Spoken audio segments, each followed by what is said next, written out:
There's a whole like litany of people saying, oh, the plants are trying to defend themselves, whatever. Like nonsense. Like the plants are defending themselves against insects. And the defense mechanisms and that reaction to the reaction that occurs not only will kill an insect, but it will actually kill the cancer cells. Doug Evans, welcome to the Genius Life. Max, this is where I feel I belong. You belong here because you are a genius. I felt that immediately upon meeting you. And I subsequently did a deep dive into your work. And I love everything that you're putting out. I'm personally a big fan of sprouts, but I don't know much about them. And so I'm just psyched to have you here, man. Yeah. I mean, I met you and like I really didn't know much about you. And I went deep into your work and I was like, wow, this is a podcast because I feel I've chosen to script a genius life. Like that's the life that I want to live at 56 years old. I feel like we're like kindred spirits in a way. Like you're like in a way kind of like the raw vegan version of me, which but we have like similar kinds of like backgrounds and like ancestry, like, probably I just kind of there, and we were talking about relationships back at Erewhon. So I feel like this is going to be a treat for the audience. I think so. I mean, I think the most important thing, what I love is how open you are to learning new information and sharing it and how you go deep. Like that your whole life is about finding a topic and going deep. Yeah, of course. And you too. I love that. That's, I think, why like attracts like. That's right. Right? High vibration, common pool, like air meeting air. Yes, 100%. So for everybody who's just listening, this is definitely going to be an episode that you're going to want to consider going over to the YouTube to watch, because unlike most episodes, Doug actually brought in like a ton of jars. Like he came in with this 50-pound cooler filled with things that he's been sprouting. You've been sprouting for the prior week, just like in preparation for this, right? Absolutely. Well, actually, I'm sprouting anyway, but I like stripped my entire sprout kitchen, my sprout garden, threw it in a cooler and brought it here. Amazing. I'm so psyched. So yeah, definitely consider checking this out on YouTube. It's going to be great regardless of the platform with which you decide to embrace the content that you're about to behold. But yeah, this is going to be cool. I'm excited to try all the different sprouts that you brought. Yeah. I mean, some are more bitter and some are sweet and they're all crunchy. The insight that I had that I never knew, even though I sprouted for the first time 25 years ago, I always thought of sprouts as a superfood or as a garnish or something in Asian cuisine. And only about 5 years ago, when I was living in the desert, did I have the epiphany that not only was I in the desert, I was in a food desert, and that the only options were McDonald's and 7-Eleven and Taco Bell. And so if I wanted to continue living there, then I needed to grow my own food, which was a subconscious aspiration of mine. But when I looked around in order to grow food in the desert, that permaculture, changing the microclimate, doing raised beds and soil, it would take weeks or months or years and possibly never to grow your own food in the desert. And then while hallucinating in the hot spring, I live at Wonder Valley Hot Springs. So on brand. Right. I'm looking up at the stars and they're twinkling and I'm seeing each constellation as a type of sprout. And it took a while for me to put everything together because I was literally out of it. And then I got this download that I documented the next day, which became the outline for the sprout book. But the thesis that I had was, number one, sprouts were vegetables. They weren't just like this garnish. They were vegetables. And then the second thing was that sprouts were vitamins and minerals, that they contained every single micronutrient, phytonutrient, polyphenol, bioflavonoid, antioxidant, every amino acid to form complete proteins, all in sprouts, plus soluble and insoluble fiber. So this was like beyond my comprehension because I grew up on Flintstones chewable vitamins, right? I was eating, supplement, synthetics. And so I had no idea that you could literally grow your own vitamins and minerals. And then the third which we'll go deep on, was that sprouts were medicine, that there were peer-reviewed, published papers on the medicinal properties of sprouts. And we'll go deep on that later, but that was the 3 tenets that, like, I woke up with, and then within the next 30 days, my diet became sprouts. Wow. Like, I Fully? fully for 30 days, I just lived on sprouts. Wow. And part was experiment, so whether you wanna call me a sproutarian or a sproutivore, um, I just was eating sprouts, because I had the food and it was obsessive, and I was reading and researching and growing and soaking, and I created my captain's log. And, like, originally I thought, like, "Oh my god, there's no way I'll be able to be full enough or get enough calories to not become emaciated," because I work out, I run, I do body weight exercises, and I was concerned, but then, like, all concerns were allayed, and I just became, like, fulfilled on sprouts. That's amazing. Well, I know from reading your book that you hate getting asked this question, but like, where were you getting the protein from? Are sprouts a significant protein source? Well, all animals get their protein from plants, right? Yeah. So this is getting directly from the source.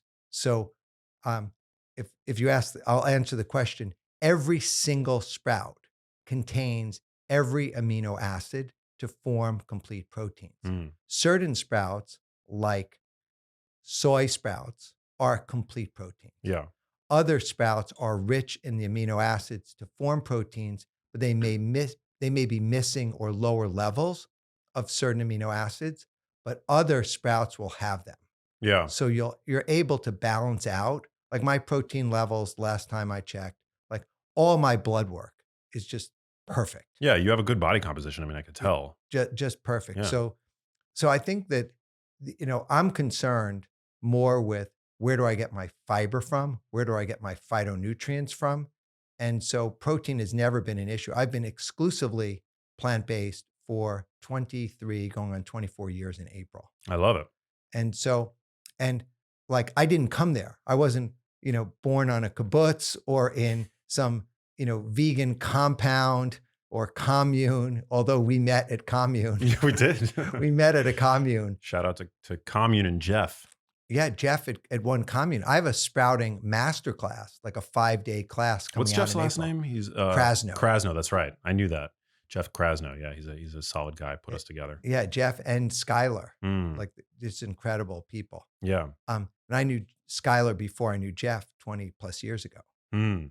from New York. I think it's a big misconception, and this is actually something that I had to correct myself on. That all plants actually have all essential amino acids, just in varying amounts.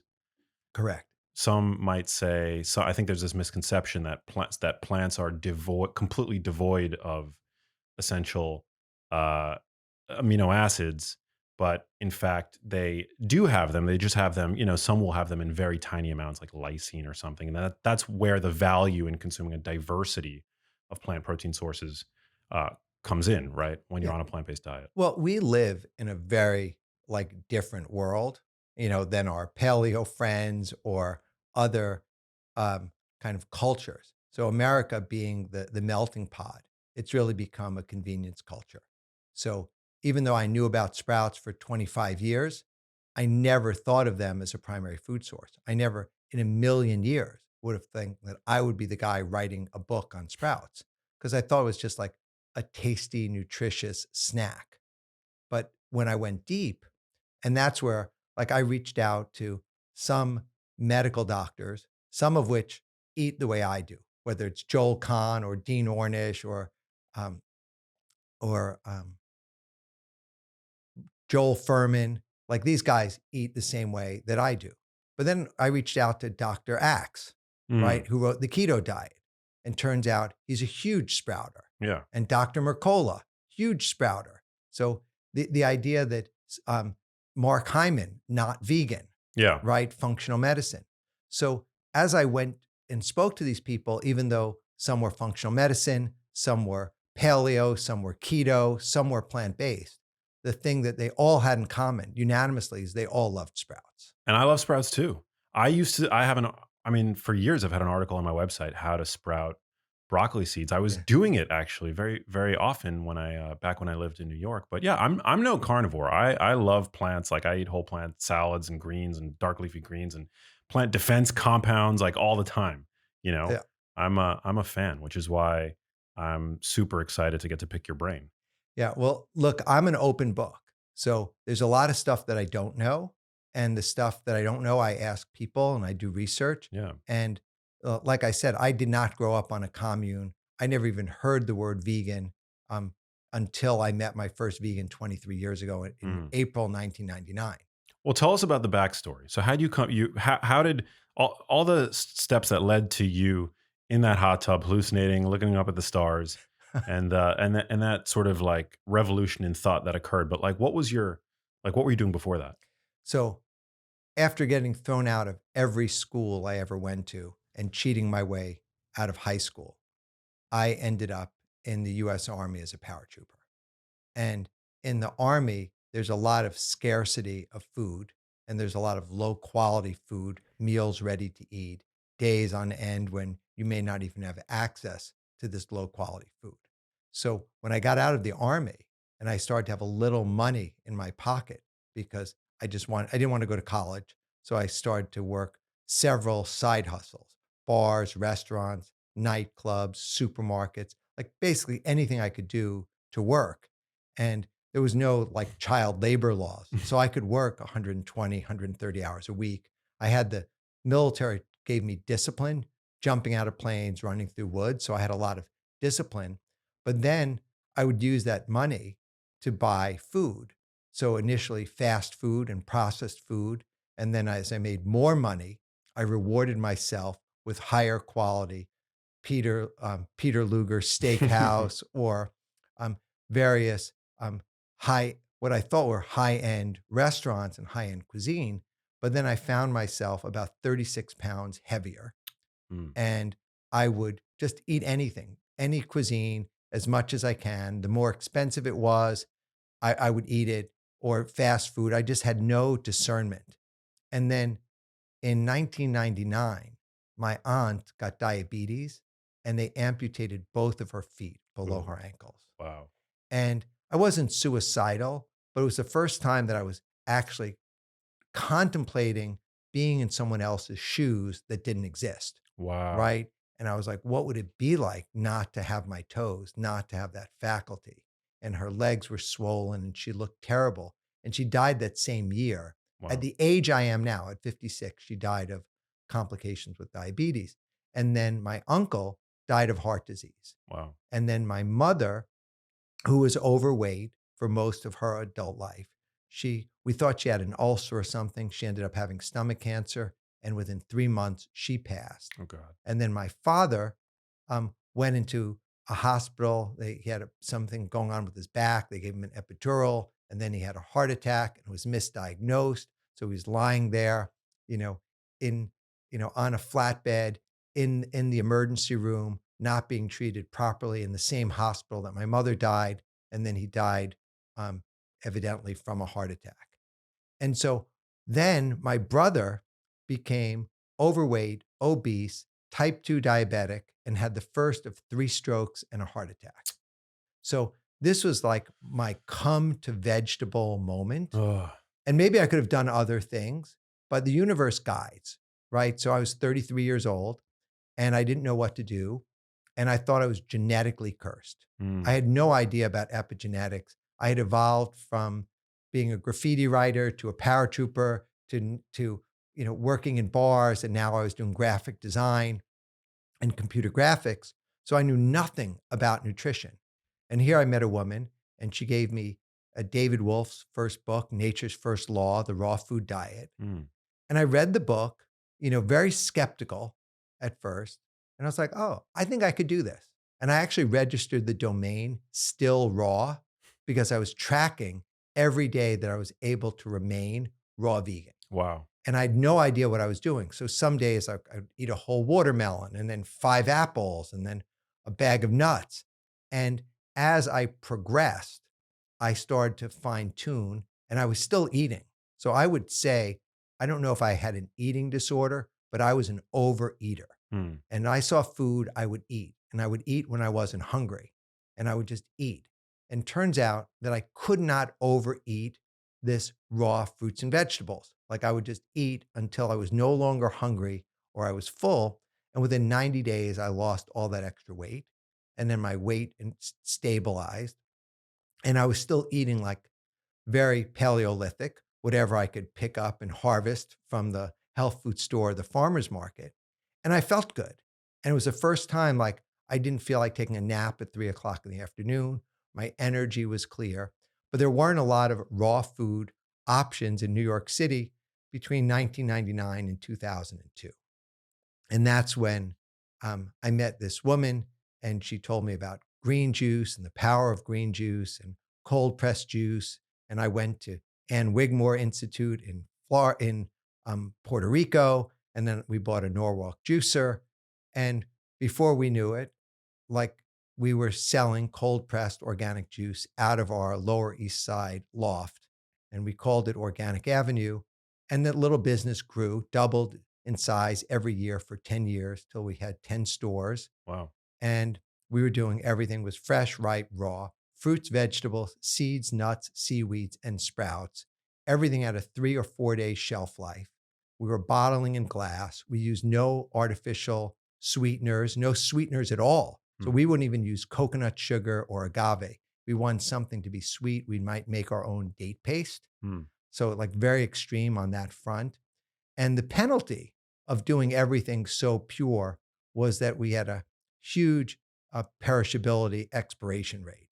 And the dichotomy of being in business with a short shelf life was that if you only made a little bit of a product, you would sell out, and you were training your customers not to come in because you wouldn't have product. Mm. And if you made too much, you'd end up giving it to your staff or deeply discounting it. So for 10 years, we never really made any money. Like we Mm. were operating, at break even or at a loss for the entire time. But we felt so good about, watching these health transformations. So that was my journey. And then I went on this whole journey of, making a cold pressed juicer, Juicero. I got this incredible education. We shipped product. I love that. And it was way ahead of its time. It was like the Jetsons, where my vision was to, press a button, get a cold pressed juice on demand that was fresh, and the world wasn't ready for it. The business media, just had a field day mocking, Mm. like the narrative was Doug creates $700 juicer, raises $120 million for rich assholes, and you could squeeze the juice by hand, which would be as stupid as saying you could pour hot water over an espresso pod. Mm. But in the age of clickbait media, where the reporters are incentivized to get more clicks, they just had a field day. Aw. And there's a fine line between, telling the truth or having a story, but they create a narrative and then they pursued it. But it was the best thing in the world that happened for me because the business, I learned everything that I needed to learn. They shut the business down. They returned capital, sold off the assets. And then I went to Burning Man. And then I had a vision that I wanted to live in the desert on hot springs and be away from this toxic New York, LA, San Francisco triangle, Mm. that I just want to be in nature.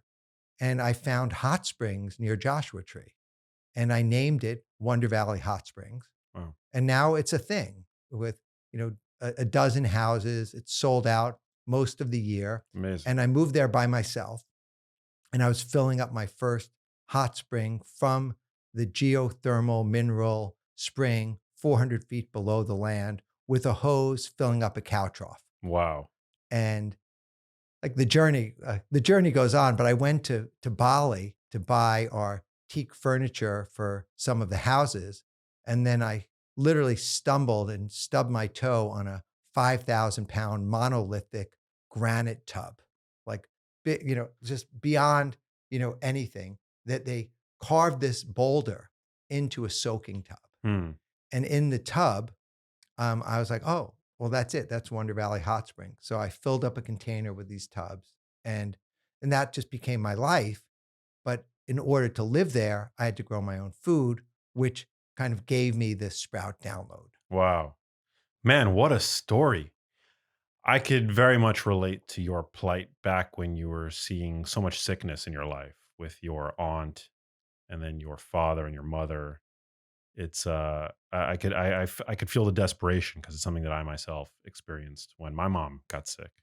That's the only person really in my lineage that not only was I close enough to for it to really affect me, but she was terrible. She became terribly ill, and at that moment, it's like you're just a sponge. You know, you're just like you're so open for the universe to send you anything, any kind of sign, right? That there's a that that there's hope anywhere, you know, Right. in any form, and and yeah, and so you took to nutrition and like and changing your diet, which I think is like such an amazing thing. Yeah. And fasting. What do you do water fasting, intermittent fasting? What's your I do. I mean, I guess I do time restricted eating to some degree. That's I would say the extent of my like fasting these days. I generally I think I'm learning that you know having consistent meal times seems to be beneficial, and generally I try to wait an hour and a half after I wake up to eat something, and I try to kind of calibrate my schedule so that it's generally around the same time every day, and then I try not to eat too close to bedtime. So I try to like finish my last calorie intake by about 2 to 3 hours prior to bed. wow, I think we can have a separate podcast on this medically supervised dry fasting, water fasting. You do this? Oh yeah. Is it like a spiritual thing or is it like a health thing or both or I think it's a health thing. I think basically what I wanted to do was kill off anything that was inside of me that wasn't like my will. Mm, And mm, so all of a sudden, facing like people are addicted to sex, drugs, alcohol, gambling, and food. And I thought like food was something that I wanted to redefine my relationship with. And, whether you have yeast, mold, fungus, parasites inside, what I learned is that fasting is a great reset, mm. dry fasting or water fasting. So I actually went up to the True North Center in Santa Rosa with Dr. Alan Goldhammer, and I did a medically supervised, multi-week water fast. Wow. How many weeks? I did 2 weeks, 2 weeks. 2 weeks, Nothing but water. nothing but water. Yeah, Electrolytes or nothing but water. wow. And like, I'll show you, I went into ketosis. So my, Obviously. for sure, but really high. But basically, it stripped off all of these layers, both emotionally and physically, of stuff that had been, there almost my whole life. Wow. And so after that, so now, I'll do a solo water fast, on my own land. Um, and, other than for holidays, a dry fast, I'm just learning about the power of dry fasting. And I'm working with Dr. Harry McElroy to plan to do a 3-day supervised dry fast. Do not try this at home, kids. But wait, so dry, just to be clear, dry fast is without. Anything, just air, Wow. just air. I don't know if I'm going to be joining you on that journey, but it sounds very to me it sounds very like a spiritual thing. Like every spiritual tradition has integrated some form of fasting, right? Like in Judaism we have like what is it? Yom Yom Kippur. I should know Kippur. this. Yeah. There's Ramadan. Ramadan. Yeah, I mean, fasting Do is Christians have a I get oh, yeah. I what mean, I don't know the details, but neither do I. I know there's something with 40 days going on with Yeah. fasting and water fasting. But at any rate, I think there's, a lot of work done about, time restricted eating, um, water fasting, dry fasting, juice fasting, specific things. And I think there's a lot of positive work on the longevity track about um, caloric restriction. Did you lose muscle after those 2 weeks? Very little, very little. But what happened was after I did that, like my entire relationship with food just shifted. Like I could go and not be like frantic and just grabbing food and eating and overeating. Like I was so present to the food, it was as if like I had taken drugs. Mm, It was like all of a sudden I could look at the food as opposed to being reactive. I would chew my food for the first time in my life. mm. And I was appreciating how digestion begins with the eyes. Like I would look at the food, my mouth would start to water, and I would slowly like pick one little grape or cherry, or sprout and just slowly chew it 50 times and feel like I'm extracting that nutrition is becoming part of me. And if you think about nutrition, in order for you to assimilate nutrition, everything needs to be converted to a liquid, Mm. right? So the if you're taking, water-based fruits and vegetables, that's relatively easy. If you're consuming something more solid, whether it's a piece of meat, chicken, fish, or bread, the body has to break it down with acids in order to do that. So, like the idea of, just redefining my relationship with food, like I'm hungry right now, but like I'm observing that hunger and I don't need to just start gorging on the sprouts, although that Yeah. would be fun. And so that was the beginning, but once I saw the relationship, and I think, the benefits of almost all of these kind of diets and trends is that people are doing something different. They're breaking the pattern of overeating the toxic things and eliminating processed food. Yeah. So I think where almost all of the people and people are saying, "Oh, Doug, you should talk to Paul Saladino." And I was like, I think the thing that he's right on is fruit. And Yeah. I think that he's right on the elimination, of all of this processed food, Yeah. like all of this processed food. So I think when anyone eliminates processed food, bread, pizza, pasta, starches, candy, carbonated sugary beverages, almost all alcohol, like their body is in their health is going to transform. Definitely. Anything but the standard American diet That's right. is, like any change you make is going to be an improvement. I was talking to we had Terry Walls, who's a physician, on the podcast recently, who's a brilliant uh researcher, has MS, essentially is like treating her MS with food. Very powerful story. But she was talking about kind of like her study methodology, and she was saying that even whenever you're performing a diet study and you have a control group, even the control group uh, makes improvements to their diets because they're enrolling in the study to do something, right? To take action. And so if they don't end up being randomized to one of the intervention diets, even the control diet, you tend to see. So it's a big confounder in nutrition research. But generally, the point is that like literally like anything you do differently than your average American who's consuming 60% ultra processed foods, you're going to see a health improvement. Well, I think that that's incredible. Agree 100%. The thing that makes sprouts like so magical is that they are high fiber, they are low calorie, and they're high micronutrient and phytonutrient content. So theoretically, you could eat as many sprouts as you want until you're like full and you won't gain weight Hmm. and you'll be getting a concentrated amount of nutrients. So the balancing act for me is so I don't lose weight, I might then add on some high quality fats. So I regulate my weight with avocados and olives. Mm. And otherwise, I'm eating fruits and sprouts. Love it. Love avocados and olives, both. Yeah.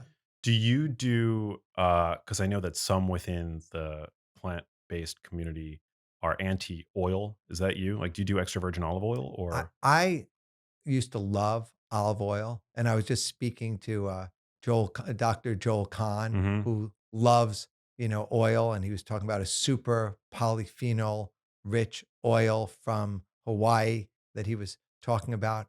I personally don't eat oil, no oil? no oil. I tend to like the whole olive Mm. just from a level, Yeah, and I like to be present with the food. But, we're in a level where there's such a difference in the range of canola oil and palm oil to extra virgin local olive oil. definitely. And so I don't want to demonize it, and I see places for it. I won't, like, if there's feta cheese in my salad, like if I go out, I will return and push it back. If someone makes a balsamic vinaigrette with oil, like I don't have a visceral push it back Right. action. I just won't use it at home. And, at certain times I thought like I was invincible and I was just making, huge amounts with copious amounts of different oils, avocado oil. I like avocado. If I liked oil, I would have avocado oil, or extra virgin local um, Olive olive oil. oil, Yeah. California oils. I think like the whole added oil thing, if you're somebody who's on like a weight loss journey, I absolutely think that one should be mindful of like where the added fats and oils are coming from.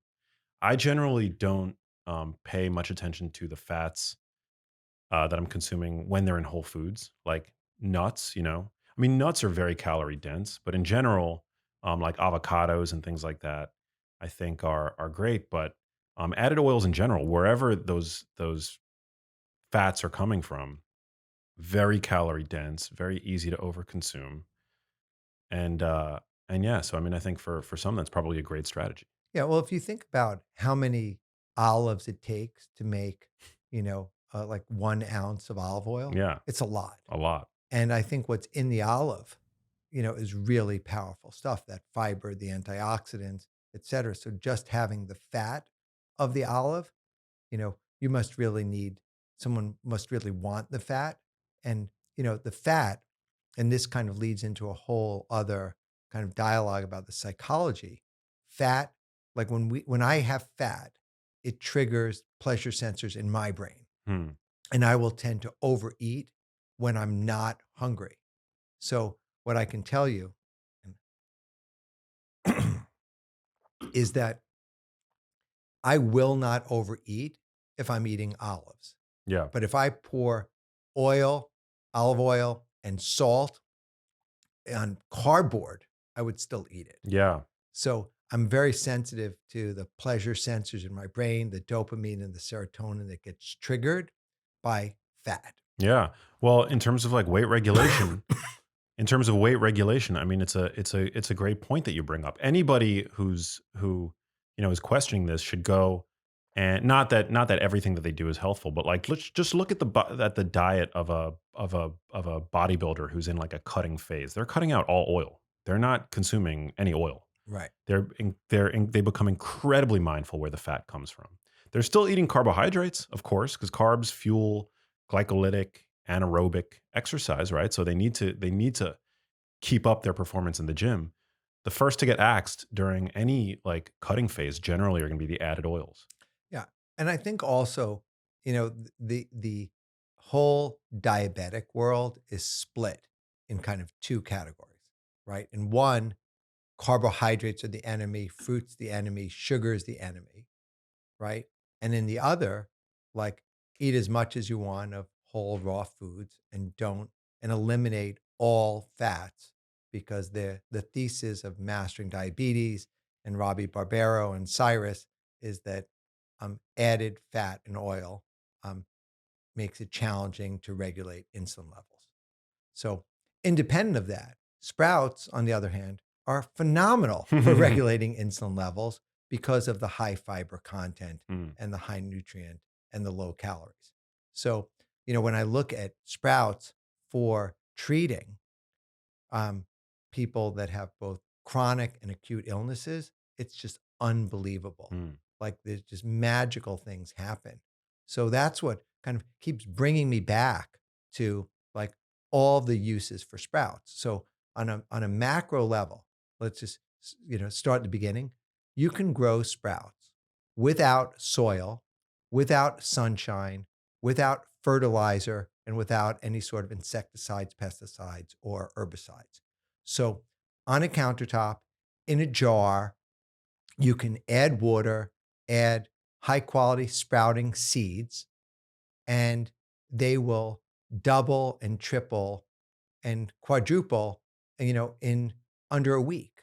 So the magic, like there's really magic in the science and the math doesn't quite add up. Like if you were to take a seed and then take the water and do a nutritional assay of what's in the seed and what's in the water, you would have a finite amount of volume and nutrients.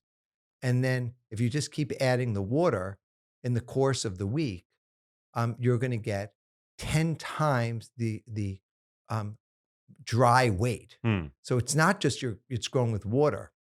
It's actually sequestering carbon from the atmosphere. Wow. It's consuming oxygen, releasing CO2, or consuming CO2, releasing oxygen. So it's going through this whole process, and the volume increases. So it's something that the the same life force that's within you and I, there's a life force in the sprouts. And when we talk about whole food, nothing is more whole. Like I'm not against eating a slice of pineapple or asparagus spear because those are more whole than their processed equivalent. But when you're eating sprouts, you're actually eating the entire endosperm, the testa, the root, the shoot, like the entire organism, and it's alive. So it's enzymatically rich, it's growing, and there's like no faking the funk. Like Hmm. when the sprout is fresh and real, like I gave you a sprout before to eat, like you can taste the freshness of that. So when I look at sprouts as the purpose of it, for me, this was about food initially. Like I wasn't thinking I was going to write a book. I didn't want to become a sprout guru or like devote my life to advocating and evangelizing sprouts. To me, it was like, okay, what am I going to eat? Like, I want to eat this.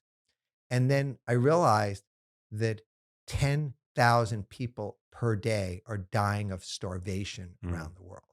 Like, we have people that have food insecurity just around the world and in these food deserts in the flyover states or even, within 10 miles of here in any direction, we have people that are hungry. And so sprouts were extremely inexpensive. Like if you go to Air One, you can spend $5 for a pack of sprouts.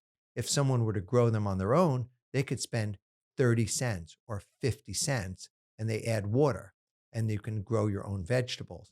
And that's where like the big breakthrough for me initially was food.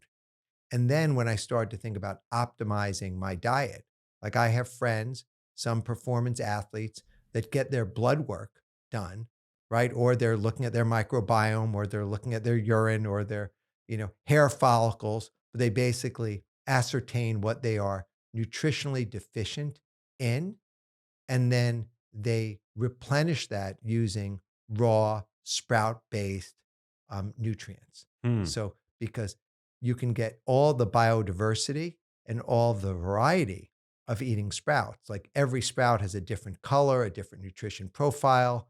And, we'll talk about that in a second. Yeah. But the idea that you can actually, fine tune the various components and compounds inside of a sprout to deal with, most chronic and acute illnesses was just a revelation for me. It's amazing. And you can order these seeds on like Amazon, right? You can order them there. I mean, the thing is, like when I was doing Organic Avenue was in the raw food world, we had a 4-day shelf life, right? Everything was highly, highly perishable. It required, if you were shipping it, insulation, refrigeration, and you're shipping mostly water weight. So when you're ordering seeds, they are dry and they come in a normal, corrugated box, no insulation, um, and they're ubiquitous. And then you can grow them and imagine just the idea of a perfect garden where you're consuming a fresh harvest every day. Hmm. Because even if you go to the most expensive health food store, that produce there is anywhere from a week or 2 or 3 weeks old. Hmm. So it's more decaying and um, dying as opposed to fully living. So that's where, like, the idea of not only is it affordable to sprout, and it's better than buying, the vegetables in the supermarket because you're able to get a fresh harvest every single day. Interesting. So do you yourself, you eat like entire salads made of sprouts? Oh yeah, if you look on my Instagram Yeah. at Doug Evans, or you look at my buddy Mike Posner, like we're posting sprout based meals Wow. like constantly, and like it's so funny in the studio. Whoever comes in the studio, like Mike is feeding them sprouts, Wow. and so he's been now raw vegan for like 75 days, Oh, wow. and he's the most like shredded, off the charts, unleashed he's ever been in his life. Damn. He's a talented guy. So we're getting, different people are tuning in, but yeah, sprouts are the center. Like I no longer buy vegetables. Like I grow my own vegetables. Wow. So I buy avocados, right? And I buy um, seaweed, right? And I'll buy fruit, but all the vegetables we grow, we all the vegetables we eat, we sprout. Well, I think a lot of people, when they think of sprouts, they might envision in their heads like alfalfa sprouts and things like that. But what you were showing me, and I'd love for you to bring some stuff Yeah. up, is that you can sprout all kinds of plants. Like you were sprouting. Yeah. So these are alfalfa sprouts, right? Yeah, like So this is what I think of when I hear the word sprouts. right. So these are those are alfalfa sprouts, Right. right? And these look very similar.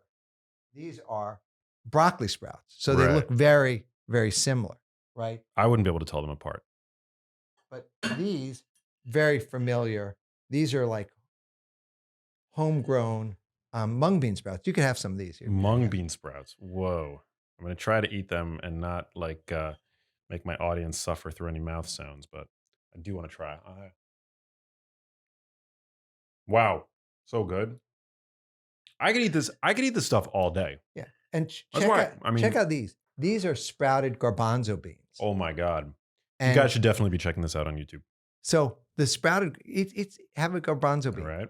So the sprouted garbanzo beans, 1 cup of garbanzo beans is 20 grams of protein and about over 200 calories, Wow. and a great balance of protein, carbohydrate, and they're filling. I went on Ben Greenfield's podcast, and he made a sprouted garbanzo bean hummus, Mm, where we basically just took garbanzo beans and pickle juice brine, like pickle brine from fresh raw pickles. And that was the saltiness mixed that with sounds this. so good. And like that was the dip. And even my brother, everyone has family issues. Like my brother, like won't eat sprouts the way I eat them. So we just make dips with various um, items, and he'll just dip them and use them as a crudité. Now, did you get these chickpeas like from the dry bin or from a can? Like, The were they soaked beforehand or? These were, I buy these in bulk. I buy these in 5-gallon buckets with 35 pounds of seeds in Wow. them. So they're dry though. Like you They're would, dry. Yeah. and on a dry chickpea, you'd like break You your break tooth. your tooth. Yeah. Right. So but the sprouting process, it softens them up and it makes them Yeah. I mean, edible. you soak these for 8 hours. And then what happens is it absorbs the water, it reduces the lectins, it reduces the phytic acid, it reduces the trypsins, and it's activating this dormant living organism into a vegetable. Wow. And so you see that tail, that is alive. That's a tail. They look like a little sperm, kind So, of. so take a look at this. This is a green pea. Like, Whoa. and so I've been sprouting these just to kind of show you. This is so cool. So they're really like sprouting and they're getting buds, and they're forming this new structure. So many of the plant-based protein powders are made out of pea protein, right? But that's highly processed. So the idea, why would you buy a pea protein where you spend 20, 30, $40 for a jug of the powder when you can buy green peas, soak them, sprout them, and then throw them into your smoothie, onto your salad, Hmm. and get a whole food, plant-based, micronutrient, phytonutrient, antioxidant rich food, Yeah. right? So I think my thesis is that if you're going to supplement, you're better off supplementing with whole food. And this is like, what's more whole than that? Yeah. And these, by the way, check this Ooh. out. These are sprouted lentils, Oh my God. right? And these are only 72 hours old. So, That's it? and I when don't you, think I've ever seen sprouted lentils. yeah, it's, lentils are like the staple of many They diets, just look, I mean, they're like lentils with tails, like little white tails. and you won't break your teeth on them, No. right? So when you sprout the lentils, you double the antioxidant levels, you triple the vitamin C, and you quadruple the soluble and insoluble fiber. Wow. And you have Oh, those something are so good. very bioavailable, very crunchy, and complete. So when I think about these foods, I'm going to show you. This is more of like, What are those? these are, it's a legume and it's called fenugreek. Oh, wow. So this has kind of a sweet taste, but it's highly medicinal. People are using fenugreek as an herb and as a spice to, Why is my brother's baby mama is taking fenugreek? it increases lactation. Interesting. So when you're eating, my wife was eating sprouted fenugreek, and it actually made the breast milk shifted the flavor and was more like honey. Wow. So, and I can say from my own experience. Well, yeah. So, I would taste that. um, Hell yeah. That's amazing. There's also fenugreek has an interesting there's like an interesting line of research with like fenugreek and creatine. It like yeah, increases like creatine uptake. yeah. What are And these? these are fava beans. So check those out. Wow. So These are they're, kind of scary looking. I mean, they're prehistoric. Wow. So Fava beans. Here's what I know about fava beans.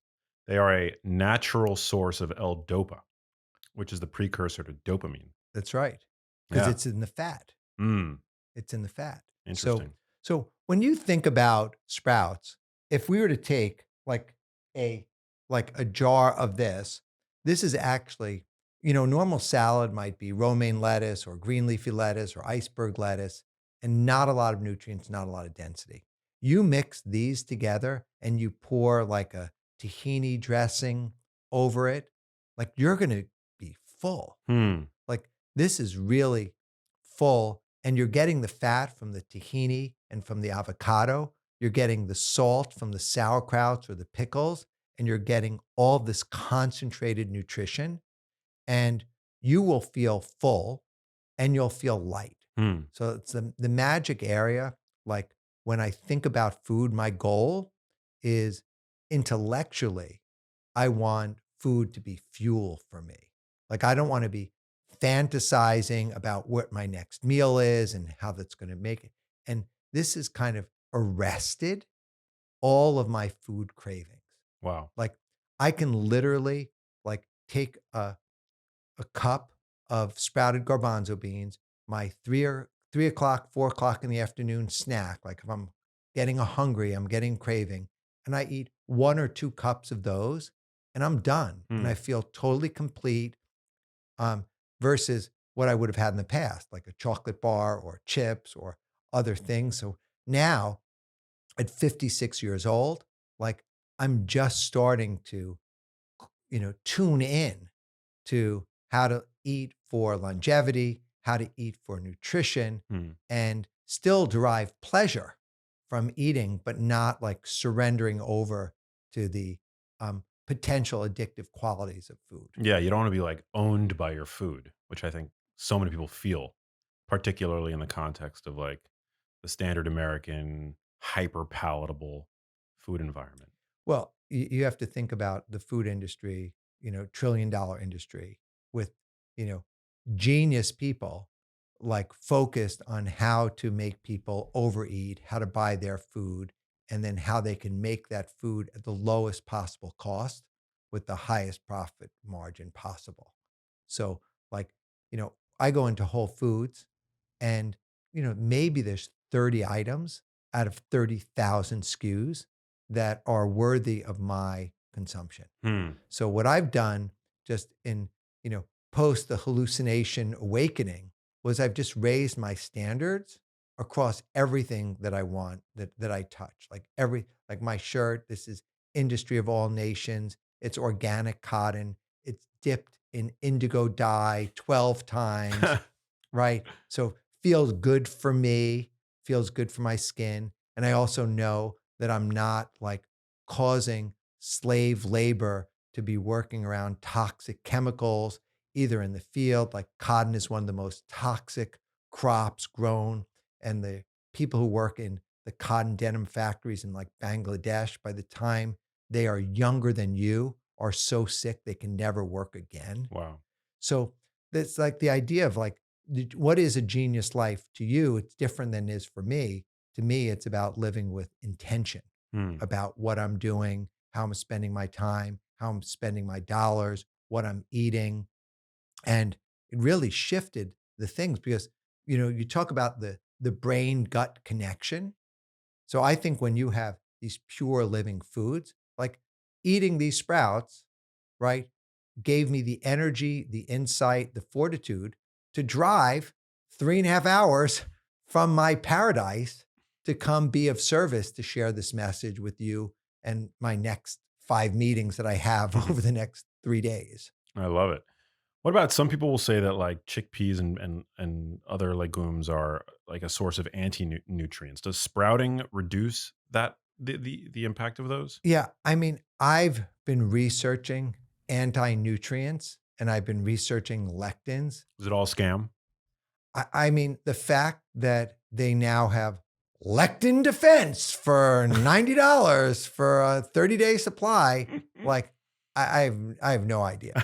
I mean, what I could tell you is that unless someone has a very specific, you know, illness, um, that's been tested, lectins and legumes and chickpeas have been part of the staple in the diet for years. And I think a lot of the hype around lectins are and all of their things are the analysis of raw, uncooked, unsprouted, ungerminated. Yeah. So it's almost like it's like makes no sense to even bring that up Hmm. because when you cook them, you also reduce the lectins, and when you sprout them, you reduce the lectins. Yeah.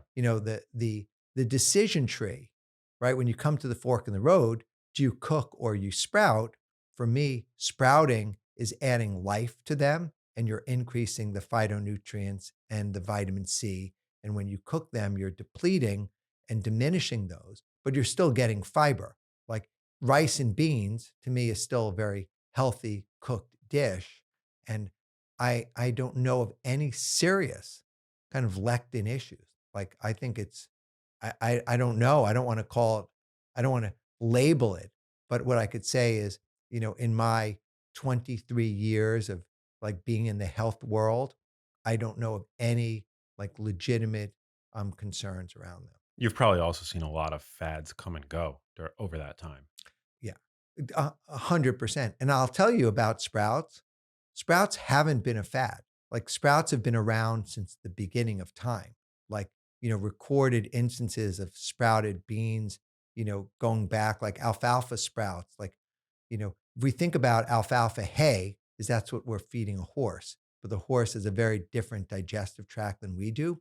When we eat the little alfalfa sprouts, they're bioavailable, they're tender, they're soluble, and they're super nutritious, Mm.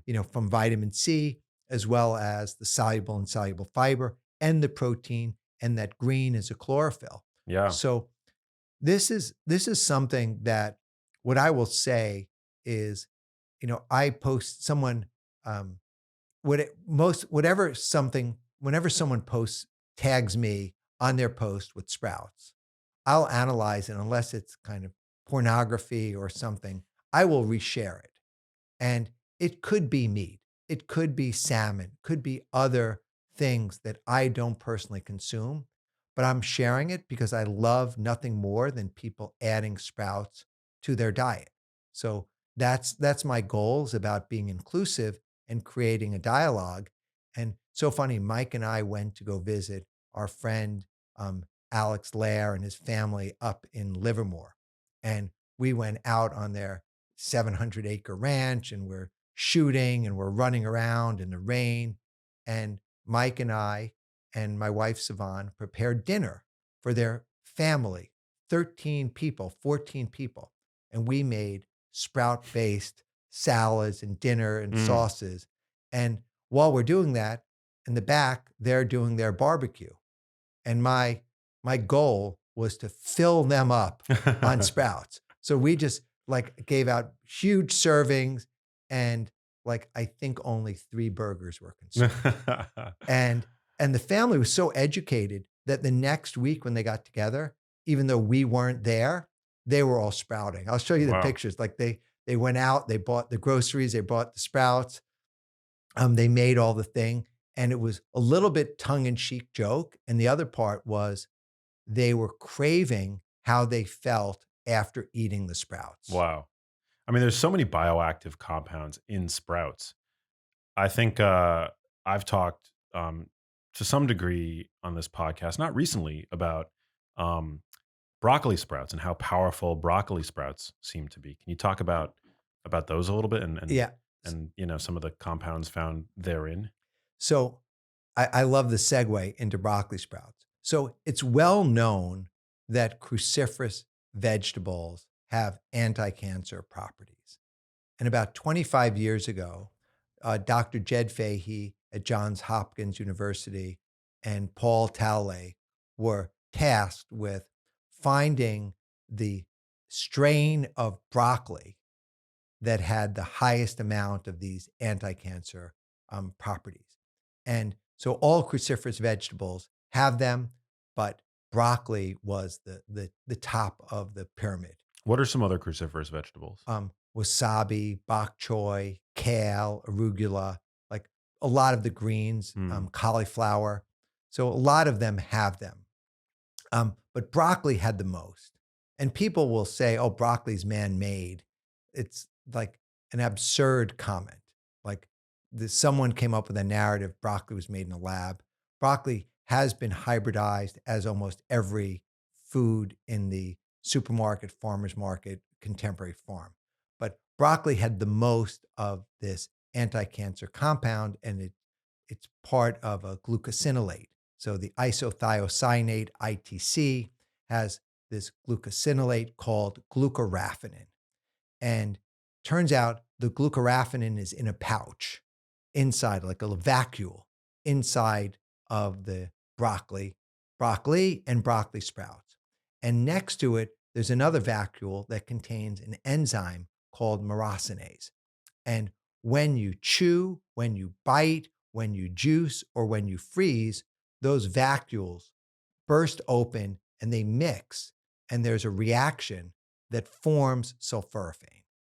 And sulforaphane is like 23 years ago when they first published, and there was a big New York Times article and their peer reviewed published paper came out. There was a global shortage of broccoli seeds Wow. because of the work. And there's been well over 1,000 peer reviewed published papers on it.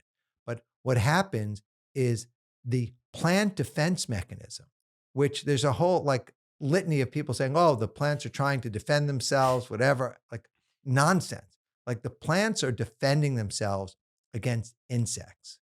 And the defense mechanisms and that reaction to the the reaction that occurs not only will kill an insect, but it will actually kill the cancer cells, Hmm. and it can create hormesis for us. So similar to taking an ice bath or a sauna or a hot springs bath, you can actually create hormesis through eating these plants that have the defense mechanism. And the sulforaphane will actually create heat shock proteins in the body. Wow. So that is why they're now peer reviewed, published research talking about lessening the symptoms of autism by consuming broccoli sprouts because it's creating the heat shock protein, which is similar to a fever. And so when someone is autistic, their symptoms of autism go down. Wow. But not everyone's operating in a flu fever state, but they can get that reaction through the broccoli sprouts. The other thing, or another thing that broccoli sprouts can do is they can detoxify air pollutants from the lungs and benzene from the lungs. So we have 1 million firefighters in the United States that have been exposed to benzene in fires and other toxic chemicals. And broccoli sprouts are proven to be able to detoxify that from the lungs. Very powerful. And we talked a little bit about how broccoli sprouts can help regulate insulin levels in diabetics. They can also, and this is in Tony Robbins' book, Life Force, talking about how broccoli sprouts can affect Alzheimer's, and basically it doesn't prevent it, it doesn't reverse it, but it seems to be having an effect today of lessening the um, the path. So if someone's going down a path of getting Alzheimer's or early stages of dementia, and they're consuming these, um, they're not getting worse. Hmm. So there's, many things that you can do. There's also, research and people haven't perfected how of using it topically. Interesting. So being able to take the broccoli sprout juice and put it topically and absorbing the sulforaphane through the skins. And there's no commercial products in the market because it's so fast acting. So by the time they get sold, and of course, people have tried, there have been companies that have been trying to patent sulforaphane and others, but these are naturally occurring in the plants. Yeah, as far as I know, it's pretty hard to it's a pretty difficult compound to stabilize and turn into a supplement. This is why when you go and you try to find like a sulforaphane supplement, they tend to be extremely low potency, not worth the money. You're much Yeah. better off, as far as I know, eating like the broccoli sprouts themselves. Yeah. There's a company called Brassica Protection Products where they actually boil the broccoli seeds. They don't sprout them, they boil them. But interesting, when they started, they used to grow broccoli sprouts, but the distribution of it was too hard. So they boil the broccoli seeds and they get the glucoraphanin from them, extract. They have a whole process. I'm simplifying it with describing it as boiling, but they have a process to extract the glucoraphanin. And then they take other seeds that have high levels of the myrosinase. So they're creating a package Mm, of the glucoraphanin and the myrosinase. So then when you consume it, they mix and you have it. interesting. And that's the technique that they used at Johns Hopkins on doing all the peer-reviewed research. So when they talk about a broccoli drink using a powder, they were all using various techniques like that. But in my world, it's fresh. Like it's fresh. Like you buy the broccoli seeds, you add the water, you soak them, and you get a nice Amazing. part. And I interviewed a Katie Wells from Wellness Mama, and she's done 1,000 podcasts, and she was writing about broccoli sprouts long before me, right? And was getting her on it. And basically she has 6 kids, and Wow. all the kids are all eating sprouts, and they grew up on a sprout based life. She was consuming the broccoli sprouts while she was pregnant. Early foods for the kids were broccoli sprouts, mixing in. My wife ate broccoli sprouts throughout the pregnancy, Interesting. and she, now our baby is 6 months, and we're feeding the baby what we eat. Interesting. I would I mean, I haven't looked into this at all, but I would be somewhat hesitant because they are because of this hormetic effect that you're talking about. That is the mechanism, right, by which they provide benefit. I would just be a little bit cautious about giving them to somebody with an immune system that hasn't fully matured. Well, the poison is in the dose. So you give them too much salt, you can kill them, right?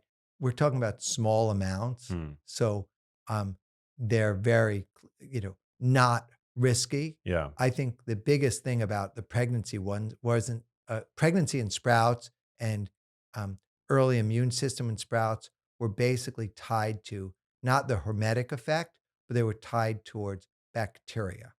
So one of the chapters in my book, and I actually published my first peer-reviewed published paper with Dr. Jed Fahey from Johns Hopkins on, Congrats. thank you, came out in November on sprout safety. Hmm. So we took our data scientist, Jack, and Jed and myself, downloaded all data from the USDA, FDA for 25 years and on all foodborne illnesses. So illnesses, um, outbreaks, hospitalizations, and deaths across every category. And not surprising, meat is the number one cause, and then fish, and then chicken, and then dairy, and then conventional produce from the field. And sprouts were like a de minimis amount of outbreaks. But what happens is there's not a commercial industry around sprouts because sprouts have a short shelf life, and so there are no national sprout growers. You'll never see an ad for sprouts on TV or anything. And so it's been easy to demonize this as a category.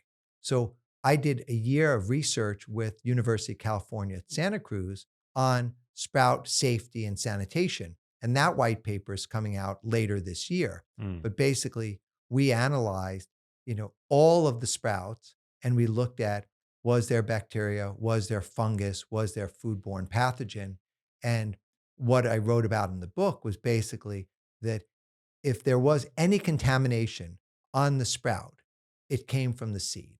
So if you were doing a surface level sanitation on the seed, then that would effectively inoculate and kill it. Like by soaking the seeds in white vinegar, food grade hydrogen peroxide, sodium hypochlorous, where you're just basically electrolyzing salt in water to make a chlorine, or even Clorox, Mm. and using a small percentage of that, like 1 part Clorox, 5 parts water, I mean, I wouldn't Clorox? Clorox, just, you know, just as a sanitizing agent. I'm not recommending Yeah. that in particular because there's other ones. I prefer to get a sodium Or hypochlorous like generator, vinegar seems like the white vinegar, yeah. glacial acidic acid, but any of these rapidly oxidizing agents. But if you were to take, I'll stay on the Clorox for a second, even though I have to look at the face of you cringing. But if you were to take the Clorox, 1 part Clorox, 5 parts water, soak the seeds for 5 minutes, and then rinse them off 3 or 4 times, there will be no trace of the diluted Clorox, just no trace whatsoever. Mm. But you would have achieved a 2 million to 1 reduction of pathogens, Wow. 2 million to 1 in that process without harming or penetrating the seed.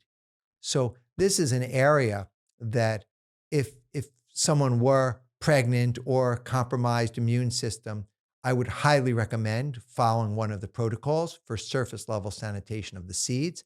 And then when you're done with your sprouting, where during the course of the sprouting, you're generating exudate and biofilm, et cetera. You do another rinse or two and you get a salad spinner, and you're basically reducing the um, bacterial load substantially as well. But otherwise, there's no issue in risk, which is why we feel comfortable. I spoke to Dr. Will B from Fiber Fueled, and his wife consumed sprouts through the pregnancy and one of their first foods. And actually, the memory for the child, he calls it in vitro food flavor sensory development. Mm. So what the mother eats during the pregnancy, you're developing inside of the child. Ooh. So the child was able to, immediately find the flavor refreshing and familiar and consume the sprouts. Wow. I mean, that just made me think about what a vicious cycle it can be for women who are, on predominantly the standard American diet and consuming those kinds of foods, and how that sets up the child to have a palate for, junk foods and for, you Yeah. know, I mean, processed food, junk food is really, really the enemy. it's a big Um, problem.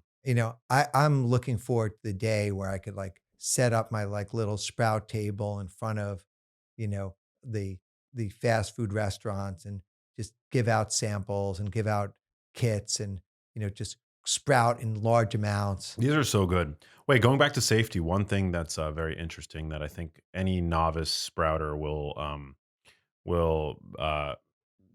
probably encounter is when sprouting broccoli sprouts. Isn't there like early on in the sprouting process, you see these little hairs pop up? When I first saw those, because again, I used to do this fairly often, I thought it was like mold. Yeah. But that's It's just root hairs. just root hairs. It's basically what happens is if you think about the normal germination of a seed, it may be an animal would have eaten it. It goes through the digestive tract and then gets pooped out. So it's staying in a very moist, constant environment. We're trying to replicate that using the jar method. And if your environment is arid with a relatively low humidity level and there's a long gap between your rinses, the root is reaching out and looking for water. Mm, So those root hairs, um, and the difference really, and I have pictures on my Instagram of the difference between root hair and mold. So the mold is kind of like crazy all over the place, zigzag. The root hair is like peach fuzz, yeah, very individual hairs. And as soon as you wet them, the root hairs are suffice, and the sprout will go to the next level. And unless they get dry again, no more root hairs. amazing. I love it. And what was the because I know that when you compare broccoli sprouts to adult broccoli, there's something like an order of magnitude more sulforaphane that's able to be produced by the broccoli sprouts. Yeah, it's basically that a broccoli seed is given a finite amount of glucoraphanin. Like every seed has a finite amount. And as the seed goes through the metamorphosis into the sprout, it's actually getting diluted. So by the time you get up to a whole head of broccoli, there's the same amount of sulforaphane or glucoraphanin in that whole head of broccoli as there was in that one seed. Ah, So you're getting more vitamin C, you're getting more fiber, but the glucoraphanin is in that seed. interesting. So it's like preset, predetermined. Predetermined amount. And that's why, like they say the optimum day, if you're consuming the broccoli sprouts as medicine, day 3 is the optimum day for consumption because at the seed level, you still have the testa, you still have the trypsins, and it hasn't fully germinated. So it's still closer to the seed than is a sprout. At day 3, it's in the sprouting stage. So it's actually bioavailable and ready. As it grows, you can eat it on day 3, 4, 5, and you're still getting a substantial amount of the sulforaphane, but it's actually a little bit less than on day 3. Wow, so it peaks on day 3. Peaks on day 3. And isn't it something like 50 to 100 times more sulforaphane Yeah. in broccoli sprouts compared to adult broccoli? Yeah. It's just think about that seed, the volume of that seed versus the volume of mature head of market stage broccoli. Wow. I've noticed that you haven't brought any nuts. Is there a reason for that, or are you just as much a fan of sprouting nuts? I think if I am going to consume a nut, whether it's a walnut or a Brazil nut or an almond, I will unequivocally sprout them. So I'll definitely sprout them. And then I will also then dehydrate them because I like my nuts to be crunchy. Hmm. But I've like now tuned in to much easier digestion, much lower cost, and much more flexibility in the sprout. So I've replaced nuts in my diet predominantly with sprouts. Is it just a taste thing, or I mean, do you not feel that nuts are nutritious? I think nuts are nutritious. There's also, there's so many layers on, but growing nuts is a major use of water. Hmm. So from a environmental conservative perspective, one of the other things like I like about sprouts is you can grow 1 pound of sprouts with as little as 1 gallon of water. Hmm. And if you think about how many gallons of water it takes to grow a pound of nuts, could be an exponent, could be 50 gallons. To grow a pound of beef after feeding the cow, whether it's grass, or grain or corn, it's as much as 1,500 gallons of water. Wow. So the environmental consequences. So, everything adds up. Yeah. So I'm just trying to think about, my life and how to use the resources wisely. So as long as I can be, Well, I wonder because I know that with with cows, there's a lot of people. There's a lot has been made of like the water usage, but as far as I know, the majority of that water is not from irrigation. It's rainfall, and I wonder if that's the same. If that's the case for almonds, like if it's just like In some cases, yes, and I think, it you just know, depends how they're grown I think the and rainfall. where, probably. Yeah, but I think the rainfall thesis is there's a lot of irrigation going on. Like all the corn, all the wheat, all the soy that's being grown is not rainfall. There's a lot of diverting rivers to go through. Yeah, There's the depletion of aquifers. It's a very complex part, but water's an issue. Like water is a major issue. And without, you know, pretending to know more than I do, this part, like having visited farms and knowing like how they're growing the sprouts and how multiplicative and combinatorial it is to take a seed and have it grow into a sprout and then a microgreen and then a garden stage vegetable and then have it flower and then have it fruit. And then that one fruit will have pods with thousands and yeah, thousands and thousands of seeds. It's just mind boggling. And the fact that you could do that with precision irrigation, it's very, very efficient. And then if you take that water, you can grow your own sprouts and you can grow your own vegetables. That this may very well be the secret to feeding the world. hmm. Like sprouts may be that. So if I'm hallucinating again, like the next phase is like dealing with world hunger, dealing with reversing of chronic illnesses, preventing chronic illnesses, and then also like feeling good. Like nothing feels better than feeling the best ever. Right. I agree with that. And there's no doubt that you're walking the walk. And I mean, your carbon footprint based on like everything that like, and your water footprint based on everything, that you've shared has to be way, way, way smaller than your average person. So I mean, it's like definitely commendable, and I applaud you for really doing this. I mean, like you showed up to my house with this cooler with I could see that you've got like the food that you're going to eat over the course of the weekend in That's the right. in the cooler with you That's that right. you drove here in your Prius. Right. Fast So food. yeah, so I mean, it's definitely I think there's a lot of people today, especially on social media, that are essentially, you know, that are like very loud and sort of the armchair social justice warriors on social media, but out in the real world are not doing anything worthwhile. And you are the opposite of that. You're somebody who's like really making an impact and like living the values that you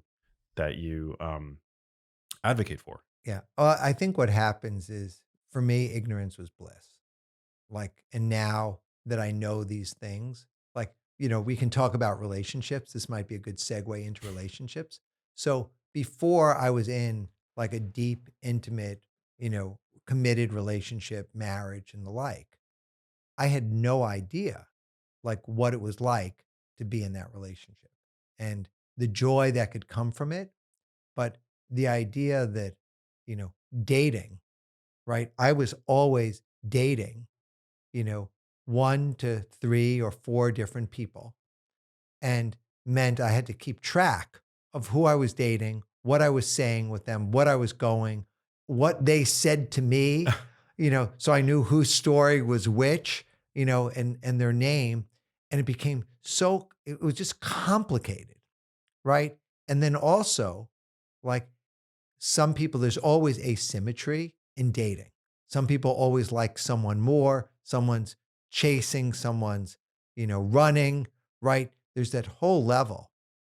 But when you think about like when I finally like met my soulmate, met my wife, etc., there was just like I'd been done with the games.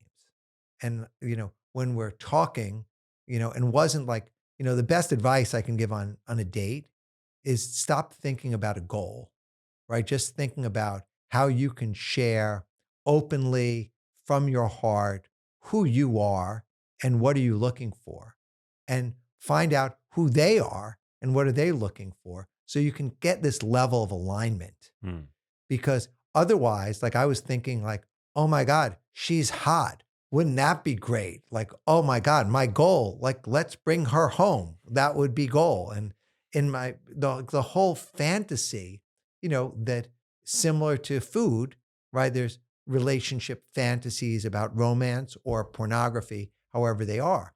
So when I got to know this being who was my wife, and I got to be my authentic self, living out in the desert, running around, not like professing and not trying to sell, but just sharing like, hey, this is what I want. This is what I'm doing. This is what I'm passionate about. And I met my wife. I was writing the Sprout book. I'm living on the hot springs. I had, come off of various successes and failures, if you want to use that word, and just like nothing to hide. Like, this is, who I am and what I want to do. And this is who you are. And then you can relate. But as soon as you're trying to like push anything more and you have a separate agenda beyond that that's not aligned with someone else, that's when all of a sudden you start to experience pain, stress, fear. And like now, like the idea of being able to fully trust Mm. and know like someone's there with you, like you're on this mission is really like powerful. And so for me, with the sprouts, like I feel I could do anything, right? I I'm at this point, I'm well educated enough through life experience, non-academically, that I could perform various roles in various organizations, whether it be a CEO, a COO, chief marketing officer, chief revenue officer, and I can even code, right? Any of these things. But that just so far doesn't appeal to me. What appeals to me is being able to take this message of what I've learned about nutrition, about sprouts in particular, and putting it out into the world and then keep going deeper and deeper and deeper on that because I think it can have the most impact. I love it. You found your vocation. It's what Jordan Peterson calls a noble aim. I've always loved that Yeah. phrase. Yeah, powerful. And so, like, I don't feel like I'm pushing to do this. I feel like I'm being pulled Mm. and I will go, wherever to do whatever, even like writing this book, 60,000 words, 288 pages for someone who'd never written more than a one-page email in his life Mm. was really hard for me. Like I wrote about in the book that I wanted to quit. Like I want to just give back the advance and just say, I'm done. Like I don't want to do this. This is really pressure. Like I don't like it. My editor, I was late on it. My editor saying, where's the book? When are you going to do it? Blah, blah, blah. And like I'm sitting there and it was really hard. And then I had like this come to sprouts moment. And I said, okay, I've got my logs, I've got the research. This is really important. My why was so strong. And then I said, okay, I'm going to have to put some, guardrails on. I said, I'm going to write 500 words a day, every day when I sit down to write. I'm just not going to get up. I'm not going to go to the bathroom. I'm not going to get water. I'm not going to eat, sprouts. I'm just going to sit there and I will not get up until I write 500 words. Mm. And on the days that I was in the minimum I would write was usually 5 to 600 words. Some days I wrote 2 or 3,000 words and I just let the writing process, happen. But it was really hard for me to do that because I felt like I had to do that. And the sprouts were saying, grow up, grow up. That's amazing. Yeah, it takes discipline. It takes discipline. You can't rely on motivation. You can't even rely on inspiration. It's got to be something that you just like literally you carve out time in the day and you just write. You just almost like force yourself. Yeah. And so like right now I feel like I have a lot of love and I have unbelievable amount of love for these sprouts and I have love for all mankind. I love it. And you've got a sprout of your own, your little beautiful baby. Yeah. It's Yeah, I amazing. mean, it's just like such a miracle. Like Yeah. just such a miracle. Like I mean it's easy to look at the baby as just being hard work, she poops, she screams, but the power and the potential of her life, you know, and is in my hands, like I get to affect that it like nothing makes me more present than being with the baby. Hmm. It's amazing. Yeah. She's probably like a month older than my niece, my brand new niece. It's a beautiful thing. This is cool, man. I love it. I'm a fan. Well, Max, I'm really grateful that you invited me on the Genius Life podcast because like that's what I feel I want to do with my life. I want to live a genius life. Yeah. Well, you certainly are, my friend. These are, I mean, I feel like I could snack on these all day. They would be a bit, Yeah, it would become a bit dangerous for me, I feel like. I've never in my life had sprouted lentils. Those are so good. I could it- just eat them without any sauce, just by the handful. Do you ever like what's your like indulgence food? Do you eat like, durian, jackfruit, mangosteen, isn't exotic fruits. exotic fruits? Isn't durian the fruit that smells like vomit? No, durian, like there's not enough durian to go around. Hmm. Just so you know, there's enough sprouts to go around. There's just not enough durian to go around. So durian actually has its defense mechanism is the smell to ward off like 95%, 96% of the population. It just like they smell it and it's gross to them. Smells like rotten eggs or Is that what it ghastly. smells like? Oh yeah, it's horrid. But for like 4% of the population, they smell durian and it's like, oh, Seriously? oh yeah. Wait a minute. And so when you smell it, it smells like rotten eggs. I am aware that it smells like rotten But eggs. then once you put it in your mouth, It's like creamy. It's like heaven. does it taste like rotten eggs? No, it tastes like custard. It's like nature's perfect food. In Asia, it's called the king of all fruit. Wow. Like durian is like when you come out to the ranch, we have some durian there. Amazing. Is it grown natively It's grown in here Hawaii, in like, Hawaii? but it's most prominent sources are Malaysia and Thailand, some in Cambodia and Wow. Vietnam. But like I went, in 2018 to Borneo to harvest durian Where's that? during this. It's in Malaysia. It's a Hmm. little island off of Malaysia. Um, so durian. So that's a real indulgence. But certain fruit and like all through the seasons, I know what fruit, are in season. And so I'm eating fruit is probably like my favorite indulgence. Yeah. Me too. Love fruit. Hey, if you like that video, you need to check out this one here, and I'll see you there. Phytic acid is stealing our minerals at an unprecedented rate because we keep eating more and more grains and we don't process them the way we used to historically. Our ancestors, when they started farming, noticed that they were getting shorter and sicker. So they would ferment their grains. They would soak them